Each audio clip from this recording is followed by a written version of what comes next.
Group C racing, running from 1982 to 1993, was the rise and fall of the golden age of endurance racing. The formula led to the production of legendary cars that wrote some of the greatest stories in the history of Le Mans 24 Hours and the World Sports Car Championship. This series offered a lot of freedom for both factory and private teams to participate. As a result, Group C grew in popularity next to Formula 1, and when cars like Peugeot and Mercedes at Le Mans recorded dangerous top speeds of over 250 miles per hour at the end of the 80s, the FIA adopted a new regulation that would become effective in 1991, causing the extinction of Group C. It required Group C1 cars to run a minimum weight of 750 kilograms, no fuel limitation, and Formula 1 derived naturally aspirated 3.5-liter engines. As a result, not all the FIA privateer and smaller teams were able to afford to build those engines as some factory teams did. The 1992 season saw a small number of entries and wouldn't survive into 1993, leading the World Sports Car Championship to come to an end after the final race in 1992. This is the story of 3.5-liter Group C sports car legends. All of them have unique stories and remain incredible machines with heavenly sounds and performances. When it comes to Group C and the new 3.5-liter regulations, every manufacturer who took part in the new formula had to design everything from scratch. We start with Jaguar, which had a unique story of their XJR14. It was designed by Ross Braun and was built by Tom Waukesha Racing under the direction of Tony Southgate. The XJR11, its predecessor, used a twin-turbo 3.5-liter V6, but forced induction was banned from the competition, forcing Jaguar to remove the turbochargers to comply with the new regulations. So Jaguar produced an all-new car, the XJR14, that took things much further than any of its rivals, such as Mercedes and Peugeot. It attracted future designers many years later, sporting a very sleek bubble canopy design with an enormous rear wing. Outwardly takes fighter jet styling cues with a purple silk cut livery that stands out among its rival icons. But the XJR14 was more than about the looks with technical innovations, a story of ups and downs during its development, and was never 100% a Jaguar. It was designed to produce maximum downforce with a lightweight carbon fiber monocoque chassis at 750 kilograms or 1,653 pounds. This meant that the XJR14 was a lot faster in corners compared to the older Group C cars. It utilizes a 3.5-liter Ford V8 HP engine from Cosworth, notably used by the Benetton F1 team rebadged as Jaguar. The engine was detuned slightly for endurance racing, revving to 11,500 RPM and made 650 horsepower doing it. For the 1991 WSC season, the XJR14 lived up to the reputation of its predecessors and became champion. It was in a league of its own, outclassing its rivals with a similar pace to a Formula 1 car. Its success as a Jaguar will reach its peak with a race-proven engine and aerodynamic solutions while being far superior to its rivals. By mid-season, Jaguar knew that Peugeot would challenge them and quickly improve for the rest of the season, but Jaguar was able to secure 6 race wins and won both teams and the driver's title in WSC. The XJR14 was driven by both Theo Fabi and Derek Warwick, who beat both Peugeot and Sauber Mercedes teams. However, Jaguar decided not to race the XJR14 at the Le Mans 24 Hours because the Cosworth engine wasn't designed further to last for 24 hours, leading Jaguar to enter the proven reliable XJR12, which powered a big V12 engine. After 1991, Jaguar exited Group C after they had spent enough time until the new rules were super expensive.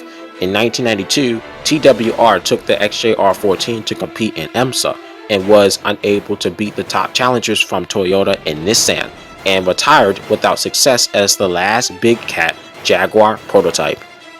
Meanwhile, TWR partnered up with Mazda to supply the XJR14 chassis to them. In 1992, Mazda needed an all-new racing machine, and after their famous rotary in the 787B won the 1991 Le Mans 24 Hours, it was banned from the competition. Mazda didn't have many racing engines outside of rotaries, and the cost of developing a new engine and an entirely new car wasn't worth it with monetary concerns within the company. Thus, Mazda seeks an existing car from Jaguar. Again, the XJR14 wasn't always a Jaguar by the manufacturers that used it. The XJR14 was transformed to be the Mazda MXR01, but instead of having a Cosworth V8 engine, it powered a Judd V10 F1 engine that Mazda invested from Judd engine developments to save money. Outwardly looks like the 787B at first glance, and as you can see, both Jaguar and Mazda are identical with small differences. But the success of Jaguar was not to be repeated by Mazda, nor on the same level as Peugeot and Toyota were able to do in 1992. The MXR01 did show potential, but fell behind the rest of the pack without any upgrade improvements due to a lack of funding from Mazda. It did alright in the 1992 WSC with only one podium finish, received a 4th place finish at Le Mans, and successfully finished 3rd in the overall teams championship. Then after Mazda decided to leave sports car racing at the end of 1992, TWR supplied a recycled XJR14 chassis for Porsche that would become the TWR Porsche WSC95 to race in the IMSA series. Have you ever heard of Lola Cars, a British race car engineering company that had years of success building prototypes for Chevrolet in the IMSA GTP series, as well as Nissan in World Sports Car Championship and Japanese Sports Prototype Championship? Yet, Lola ended the 1991 season without a major manufacturer to back their sports car effort, and they were left to develop a racing car themselves. So Lola decided to build a car for the 3.5-liter Group C rules, this Lola T9210, when the WSC was dying before this car was fully developed. It was designed to resemble a closed-roof F1 car rather than a prototype. Thanks to the intense wind tunnels, the car produces extreme downforce figures and modest drag, which makes for a very high lift-to-drag ratio. The 2 large intakes on the nose let air suck in for engine cooling and to cool the brakes. The small flat nose, the roof engine inlet, and the tail wing gave the car a unique look. Lola equipped the car with the Formula 1 3.5-liter V10 engine from Judd and was powerful enough to compete with Peugeot, Toyota, and Mazda in World Sports Car Championship. The Euro Racing Team purchased the 2 Lola cars to race in the 1992 season.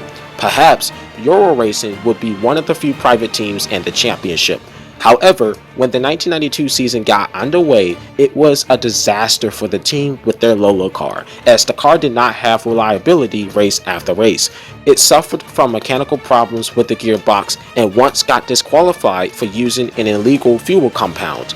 The Lola was certainly uncompetitive at Le Mans and only managed to finish 3 races in the season. Overall, Lola finished 5th in the championship behind 3 factory teams from Mazda, Toyota, and Peugeot. After that, the Euro Racing Team went bankrupt. The T9210 would be the final sports car built by Lola until their return to sports car racing in 1998.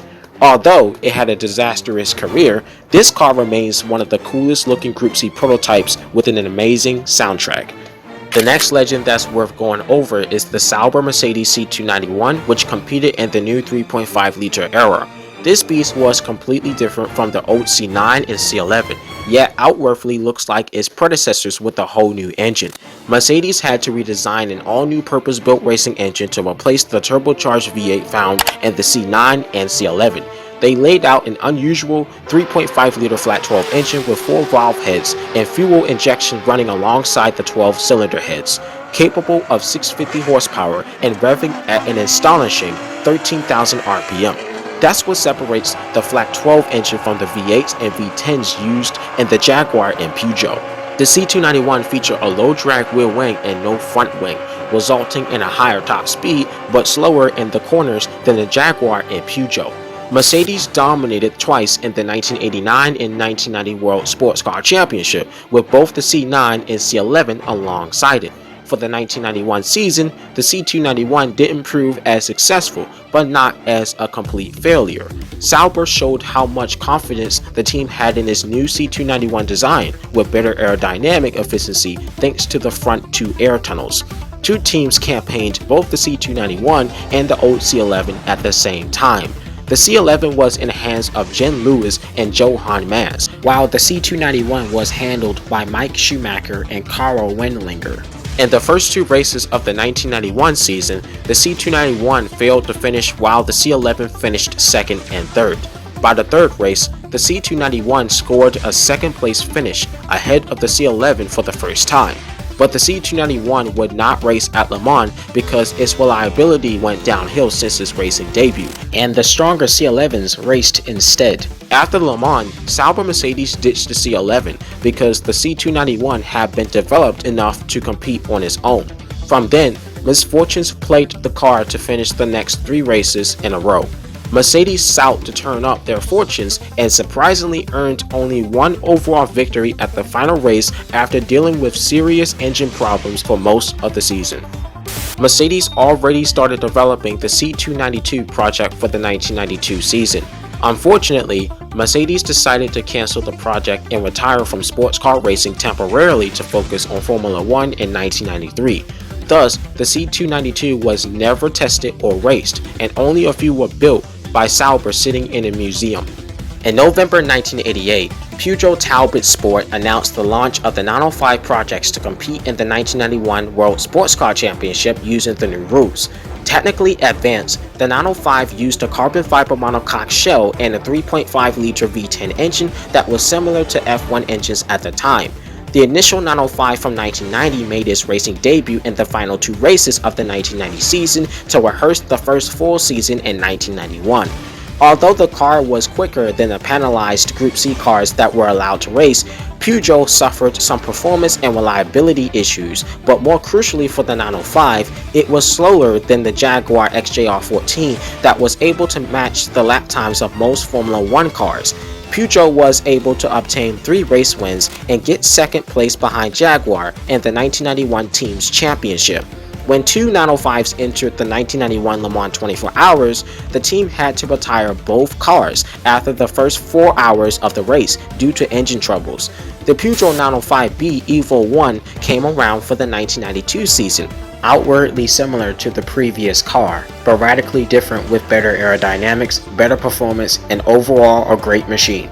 Peugeot became one of the only 3 factory teams involved in the 1992 WSC, alongside the new Toyota and Mazda entries, who were competing in their first season under the new 3.5-liter rules. Peugeot finally made history by dominating the contestants in Group C and winning the championship in 1992, with back-to-back wins before WSC was killed off. In addition, Peugeot made a historic win at Le Mans in 1992 and 1993 amongst Toyota, and then the French team pulled out of sports car racing to join Formula 1 as well. Last but not least, the Toyota TS010 was designed to replace the CV series of Group C prototypes. Just like Peugeot's 905, the TS010 had a 3.5-liter V10 that can rev up over 13,000 RPM, having a better aerodynamic and longer body than the previous models. For the 1992 season, Toyota of course competed with Peugeot and Mazda in WSC. At the start of the season, Toyota chose to run 2 cars while the 3rd car would run in practice only to help them prepare for the races. Toyota was able to secure its first overall victory in the first race of the season at Monza after Peugeot crashed out. For the rest of the season, Toyota only earned 2nd and 3rd podium finishes behind the dominant Peugeots, leading them to finish 2nd place in the team's championship. The TS010 was quite successful at Le Mans. Although the car wasn't strong enough to beat Peugeot, both had a similar pace in the race. 2 cars were able to finish, with one taking 2nd place, splitting the 2 cars from Peugeot in 1992. But in 1993, Toyota only managed to take 4th place finish behind the top 3 winning Peugeots. However, Toyota did win the Japanese Sports Prototype Championship in 1992, beating the factory efforts of Nissan and Mazda, and as we know it, that series went extinct alongside WSC in the same year. Then we reached the end of the era of Group C, and all these 3.5-liter Group C sports cars were unique. Feel free to comment down below which one is your favorite. To be honest, for me, I love them all because they are beautiful and their stories are very interesting. I hope you all did enjoy this video. If you did so, do not forget to hit the like and subscribe button on my YouTube channel for some more content like this, and you are more than happy to give me any suggestions in the comments down below. By the way, I just want to make a quick announcement. If you did not get a chance to watch the Group C Le Mans Champions video that had to be re-uploaded a few days ago due to getting taken down for copyright reasons, be sure to check that out right now and give it more feedback. Anyways, thanks for checking in. Peace out, stay safe, Chris the Radar, out.